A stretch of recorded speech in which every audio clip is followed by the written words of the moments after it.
Entre fazer não sei quantos gols e não comemorar título, eu prefiro ficar com o troféu de campeão. Tem, lógico, o meu poder de decisão, que na minha opinião é forte, né? Ao meu ver, eu não preciso de tantas oportunidades para fazer gol. O ambiente que a gente criou aqui no Palmeiras é um negócio que eu não sei se em outro time, né, em outro momento, eu ou qualquer jogador aqui vai achar algo igual. A seleção não tem um técnico definitivo ainda, acredito que nos próximos dias deva acontecer alguma coisa. Tenho essa expectativa de continuar indo. Cara, eu sou um cara extremamente realizado e feliz no Palmeiras. Se minha carreira acabasse hoje, eu ia falar, cara, não me faltou nada. Bora falar de futebol, rapaziada. Convidado especialíssimo. Hoje, na minha concepção, o meia mais decisivo do futebol brasileiro está ao meu lado. Rafael Veiga, obrigado por aceitar o nosso convite de bater um papo. Que é isso. Agradeço eu pelo convite de participar com vocês mais uma vez. Cara, valeu demais. E assim, como tem sido esse momento para você? Porque é uma opinião que inclusive eu coloquei nas redes sociais recentemente e muita gente concordou. Que você se tornou hoje o meia mais decisivo do futebol brasileiro. Deixando de lado comparações, que eu sei que não são legais de se fazer, mas como tem sido para você ser tão decisivo com uma frequência tão grande? A gente está falando de 19 jogos, com 18 participações em gol. É algo que eu sempre almejei, né, desde que eu comecei a jogar, porque eu sei o quão importante o futebol é um jogador decisivo, né? Então, é uma coisa que o Alex sempre falou para mim também, que o cara que joga no meio-campo tem que ser decisivo, com gol, com passe, né? Então sempre procurei focar muito em dar assistência, em também fazer gol, porque querendo ou não é o jeito mais direto de eu poder ajudar a minha equipe. Esse é um ponto que você fala com frequência, né? A questão da assistência, que de fato não eram seus maiores números na sua carreira. E agora você embalou, inclusive você já ultrapassou o número de assistências do ano passado. A gente ainda está começando o Campeonato Brasileiro. O que mudou do ano passado para esse nesse sentido? Cara, pode ser que um pouco também que eu coloquei mais isso como meta para mim, né? Querendo ou não, a bola parada ajuda também você a dar mais assistência. E o ano passado quem ficava nessa função era o Scarpa. Então acho que mais essas duas coisas, mas eu comecei a me cobrar mais por isso também, né? Porque eu sou meio campo, então precisava melhorar nesse quesito também. Isso mexeu com você de alguma forma nos últimos anos? Mesmo que você não tivesse a bola parada, e claro que isso ajuda, mas era algo que te incomodava? Porque você era artilheiro, ninguém te cobrava muito por assistências, porque alguém já conseguia completar esses números dentro do time de maneira coletiva. Mas isso te incomodava mesmo sem a cobrança externa, digamos assim? Não vou falar incomodava, porque eu ajudava com gol, né? Mas era algo que eu parando para pensar, eu queria, né, melhorar, e eu coloquei como objetivo meu, né, nos treinos, nos jogos, e tem dado certo. Você acha que essa melhoria, especificamente nesse índice, ainda mais pelo que você disse, o meia costuma ser o garçom do time, foi decisivo para você chegar na seleção brasileira? Acredito que mais um fator, né? Porque, querendo ou não, eu fazia bons jogos, fazia gols, ajudava a equipe de outras formas, dava as minhas assistências mais em menor quantidade, mas hoje eu consigo fazer isso de um jeito mais frequente e daí é lógico que fica, as pessoas conseguem enxergar mais, né? A questão da participação direta em gol é algo que o torcedor olha com muito carinho, né? E quando você passa a ter as participações diretas em gol, você não diminui também o número de gols de fato que você marca, não só nas assistências. Sua média segue muito alta nesse ano, mesmo tendo esse complemento. E já foram 10 dobletes, 10 vezes na sua carreira marcando 2 gols no mesmo jogo. Qual é o significado para um meia que é tão cobrado pelas assistências conseguir ter essa capacidade de decisão também em finalizações com atacantes que o Palmeiras tem? Porque o Palmeiras não tem atacantes que deixam a desejar. A gente está falando de um Dudu que já é histórico, a gente está falando de um Rony que foi artilheiro recentemente, entre outros que passaram por aqui. Cara, então, esse negócio de fazer gol, de dar assistência, eu faço também muito por conta deles, né? Então, se você pega um Rony, toda hora que ele faz facão e puxa a defesa e tudo, abre espaço para mim.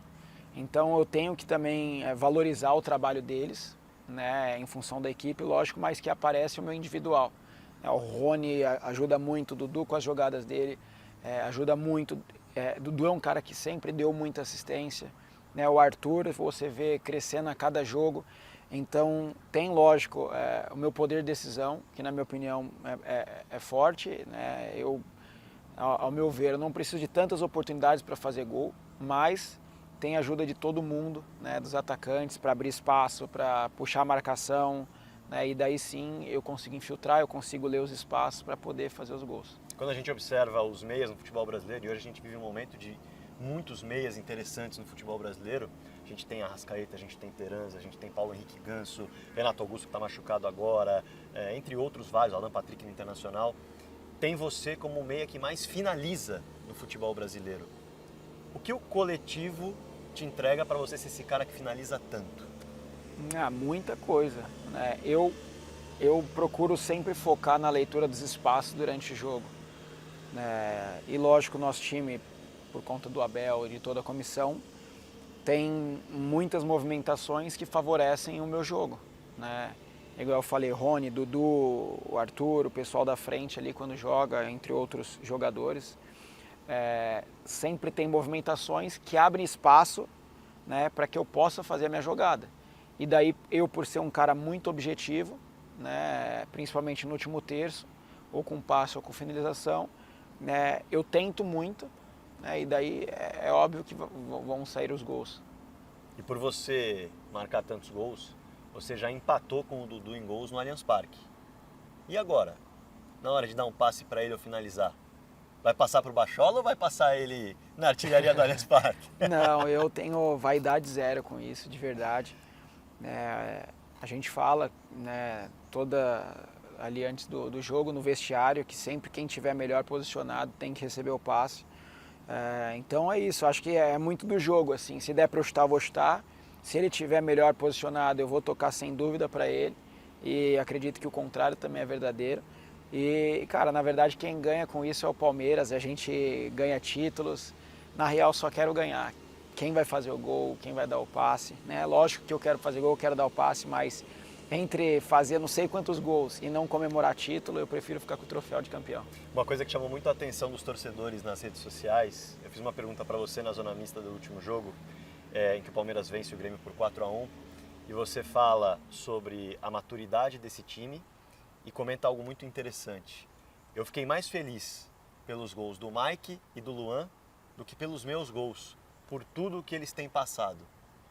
Conta um pouquinho desse senso coletivo que você guarda com você e o que esses caras passaram, porque o torcedor sabe e abraçou esses caras, mas a torcida é passional, como o próprio Luan já disse, e nos altos e baixos às vezes ela oscila também no carinho pelo jogador. Fala um pouquinho desse lado humano, do que esses caras passaram nos últimos tempos e como eles estão bem hoje. Eu sou um cara muito próximo do Luan e também eu sou um cara muito próximo do Mike, então eu acompanhei principalmente tudo que o Luan já passou aqui no Palmeiras. Muitas vezes as críticas que ele recebeu, às vezes na minha opinião até em excesso, né? Porque acredito que quando a gente perde, a gente tem que parar com esse negócio no futebol, que sempre vai existir um herói ou um vilão, né? Não dá pra ser assim. E eu vi o Luan passando por essas situações, em relação à imprensa, em relação à torcida, em relação a um monte de coisa, né? E cara, poxa, ele, por mais que ele é um jogador que está não sei quanto tempo jogando futebol, antes de ser jogador ele é humano, então ele tem situações dentro dele que as pessoas não vivem isso e não sabem, né? E eu, como amigo dele próximo, eu vivi isso, eu sei também o quanto que foi duro para ele o ano passado, a lesão que ele teve, ele ficou, sei lá, 4 meses parado, isso para um atleta é muito ruim. E poder ver ele, né, fazendo gol no dia do aniversário, com toda a torcida ali, a família dele, a esposa, os filhos, que eu conheço muito, e todos felizes, né, para mim foi um sentimento de alegria muito grande por conta disso, né? Não é, poxa, só um gol, é um gol que, cara, ele estava precisando, é um gol que representa muita coisa para ele, é um gol que, cara, tira, querendo ou não, aquele gol que lava a alma, sabe, depois de tanto tempo. Plantando, e às vezes você, né, não vê aquele retorno na hora. E o Mike também, né, o Mike para mim está junto com o Marcos Rocha entre os melhores laterais do Brasil. E você vê o tanto que é equilibrado essa posição no Palmeiras. E eu vejo também o tanto que o Mike trabalha, às vezes machucou esses tempos, então vai jogar, machucou, e querendo ou não, cara, a cabeça do cara dá uma balançada, e também ver ele fazendo gol, né? Porque todo mundo ali, querendo ou não, quer se firmar na posição, quer jogar, quer continuar jogando, e ver as coisas acontecendo, né, para as pessoas próximas que a gente torce, é muito feliz. Então por isso que eu fiquei, e repito, muito mais feliz com o gol do Luan e do Mike do que com os meus 2 gols. Cara, eu gosto muito de ouvir esse lado humano, porque a gente tem colocado tantos números e números e números no futebol, e isso acho que robotiza muitas vezes a sensação do torcedor. Vocês viram players de videogame, e esse lado humano é fundamental. E eu ouvi isso de você, agora essa declaração, esse relato é fantástico, e eu ouvi o Luan também falando que o Murilo, concorrente de posição dele, mandou uma mensagem para ele antes do jogo pedindo um gol. Concorrente de posição. Isso tem a ver com o ambiente do Palmeiras, ter tantos jogadores há tanto tempo atuando juntos? Isso tem a ver com a manutenção desse elenco? Cria-se um laço muito maior do que tática, do que campo e bola? Com certeza. Hoje, né, o ambiente que a gente criou aqui no Palmeiras é um negócio que eu não sei se em outro time, né, em outro momento, eu ou qualquer jogador aqui vai achar algo igual. Né, porque é uma sintonia, é uma atmosfera, os treinos, é prazeroso você vir treinar, é prazeroso você ficar concentrado para um jogo, é prazeroso você pegar o ônibus e ir para o estádio. Né, e eu falo isso porque também, né, quando eu jogava e o Scarpa não jogava, ele fazia isso comigo, depois eu fiz isso com ele quando estava machucado, e você vê o Murilo com o Luan, e não só isso, outros jogadores. Todo mundo aqui entende o papel, né, de cada um. Né? Uns jogam mais, outros jogam menos, mas todo mundo se ajuda, porque a gente tem que ter consciência de que para o time que vem jogando mais e bem nos jogos, o time que não vem jogando tanto, coloca uma dificuldade para chegar no jogo e a gente fala, poxa, a gente consegue ir bem. Né? Então, ver essa sintonia e ver que está todo mundo remando para o mesmo lado, né? Desse jeito faz com que o nível do nosso time aumente, né? Fique um ambiente mais agradável e exista uma competição sadia dentro do elenco, né? E daí todo mundo fica feliz. Né? Todo mundo sabe o seu papel, um torce pelo outro. Isso me lembra um detalhe que inclusive eu já perguntei para você, mas eu tenho certeza que você não tinha visto ainda. O gol em que o Palmeiras toca a bola durante 2 minutos, todos os jogadores tocam na bola, inclusive o Everton, e o Mike, que em um dado momento está no sistema defensivo, é quem coloca a bola na rede lá na frente. Você falou em sintonia quando eu perguntei sobre o significado desse gol. Vocês já viram esse gol? Vocês já viram esse lance? Conversaram sobre isso? E tem a ver com o que o Palmeiras é hoje? Te pergunto porque tem um detalhe ainda que eu não sei se você sabe. Esse vídeo foi parar na Espanha. Virou matéria no Mundo Deportivo, esse gol do Palmeiras. A gente viu sim, né? A gente comentou ontem. E eu acho que isso é uma coisa que o nosso time está melhorando. A gente sempre foi um time, ao meu ver, muito vertical, que atacava muito, era muito agressivo, mas em determinados momentos a gente poderia ficar mais com a bola. Né? E a gente vê a maturidade e paciência de um jogo em casa, a gente está ali, acho que já estava 2-1, né? E ter essa paciência de, cara, vamos achar o melhor espaço para poder atacar, para poder fazer o gol. Isso mostra o quão maduro o nosso time está e a crescente que a gente está, né? Porque sempre tem algo para melhorar, mas parece que o nosso time sempre está querendo mais, sempre está melhorando e em cada ponto específico a gente está se desafiando e esse era um ponto, né, que eu e os meninos a gente conversava, porque às vezes era no jogo, nosso time às vezes era muito de transição, né, a gente recuperava e já ia, e em determinados momentos a gente tem que sim procurar o gol, né, a gente nunca vai querer ficar fazendo posse de bola, mas às vezes tem que ter mais calma e paciência para achar o melhor espaço. E essa capacidade de evoluir, mesmo ganhando, mesmo vencendo, mesmo levantando taças. A gente está falando de mais de 30 seres humanos, que cada um pode ter um momento de entrar na sua zona de conforto, que é muito natural, mas parece que nenhum deles entra dentro desse elenco, assim como a própria comissão técnica. Por que isso acontece? São esses novos desafios que vocês se propõem que faz com que ninguém entre na zona de conforto? Na minha opinião, acho que a gente sempre lembra do quão bom é ganhar, né? O quão bom é, poxa, levantar um troféu, comemorar o dia do título, estar em jogos decisivos. Isso faz com que a gente queira repetir o tempo inteiro esses momentos. Tem a questão de cada atleta, né?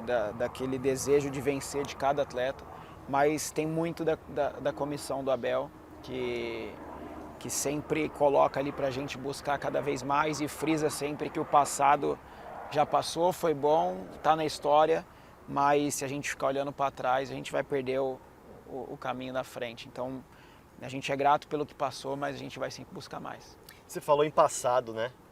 Esses dias você homenageou o Valdívia numa partida contra o Corinthians, fez o gol, fez o chororô, e você falou que ia ao estádio para assistir ao Valdívia jogar, né? Se você pudesse pegar aquele Valdívia que você ia jogar e colocar no time hoje, seria legal se divertir com aquele Valdívia? Não é contratar o Valdívia hoje, não quero entrar nisso. Estou falando daquele Valdívia que você via jogar, que você assistia. Seria legal? Seria realizar um sonho jogar com aquele mago que você ia assistir? Hoje você sendo um ídolo do Palmeiras? Não, seria, para mim seria muito, porque foi um cara que quando ele jogava, como eu falei, eu gostava de assisti-lo, né, pelos dribles, pelas jogadas, pelos passes, e poder jogar com ele, né, eu ia ser muito realizado, assim como eu ia ser muito realizado se eu pudesse jogar com o Alex. Esses caras são referências para você? São referência como jogador, né, mas também por ter jogado no Palmeiras igual eu. O que tem de Valdívia no Rafael Veiga? O que aquele Veiga que assistia ao Valdívia puxou do que via nele dentro de campo? Tem alguma coisa? Cara, ser bem sincero, eu não me acho o meu jeito de jogar parecido com o do Valdívia. Eu também não Valdívia acho. Era muito drible, balançava muito, driblava muito, gostava muito disso. Eu já me considero um cara mais intenso, né? Um cara muito objetivo. Mas eu acho que a alegria de jogar pelo Palmeiras pode ser.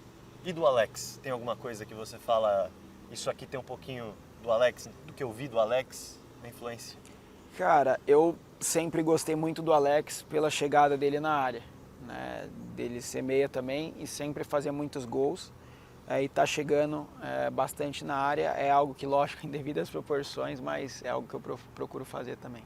Eu estava vendo um debate esses dias bem interessante, Veiga, da galera querendo ver quem era o grande meia da história do Palmeiras depois do Ademir da Guia. E sempre apareciam 5 nomes. Vou colocar os 3 primeiros. Você, Valdívia, Alex, e aí vinha Rivaldo e Djalminha em alguns comentários. Mas eu não quero saber de você, eu quero saber do teu pai. O teu pai, quando vê o pessoal colocando você como um dos melhores meias da história do Palmeiras, como que é pra ele? Cara, não sei, velho. Nunca cheguei pra ele e perguntei, mas... Ele nunca bateu um papo disso com você? De caramba, estão colocando você como o melhor meia da história. Já comentou, mas a gente nunca aprofundou assim, sabe? Ele deve dar um orgulho danado nele, Muito. desse tipo de coisa. Mas acredito que ele fica muito feliz, né? Muito feliz. Muito feliz porque, poxa, é o nosso time, né? É o time que ele assistiu. Família, né? Então, cara, igual eu falei que eu fico muito feliz, né, pelos gols do Luan, do coisa, eu fico muito feliz em ver meu pai muito feliz, sabe? Meu pai não é um cara que só assiste jogo aqui no Allianz Parque. Meu pai já viajou, cara, para vários lugares para assistir jogo do Palmeiras. Então, eu consigo enxergar nele, tipo, o brilho no olho, a alegria dele poder estar no estádio, estar junto com o pessoal, acompanhando e assistindo, só que agora de um jeito um pouco diferente, né? Meu pai já chegou aí para Cuiabá assistir um jogo onde nem jogar eu fiquei aqui em São Paulo e ele foi lá assistir os caras. Então, tipo, você vê que ele gosta mesmo. É o time sabe? dele, né? É. Cara, isso é fantástico, que relação legal. E Veiga, a gente vê muito a questão do, como eu disse, do ambiente do Palmeiras, da manutenção dos principais jogadores. Isso tem acontecido nos últimos anos. Mas às vezes alguns têm que sair, às vezes alguns partem. Hoje, por tudo que você tem realizado, pela questão até familiar que você tem da relação com o Palmeiras, tem alguma coisa que te tiraria do Palmeiras? O sonho do futebol europeu que você chegou a comentar numa seleção brasileira, como que você lida com isso? Cara, de um jeito bem tranquilo, assim. Eu sempre comentei e deixei claro o meu desejo de um dia, se acontecer, né, eu ter a experiência de jogar na Europa, mas não quero ir para a Europa, poxa, para, vamos Lutar dizer contra o assim... rebaixamento. Eu acho que cada um tem um objetivo, Sim. mas o meu objetivo é ir porque realmente eu quero jogar, eu quero ganhar, eu quero vencer, né? Mas também não é uma coisa que eu falo, cara, eu preciso fazer isso. Cara, eu sou um cara extremamente realizado e feliz no Palmeiras. Se minha carreira acabasse hoje, eu ia falar, cara, não me faltou nada, valeu a pena, eu sou muito feliz, muito grato. E eu teria realizado meu sonho. Um dia eu falei em um programa o que mais poderia acontecer para realizar algo que eu ainda não sou realizado, né? Eu falei, cara, eu já sou extremamente realizado aqui no Palmeiras, com tudo que eu vivi, com tudo que eu vivo, com tudo que eu vou viver ainda.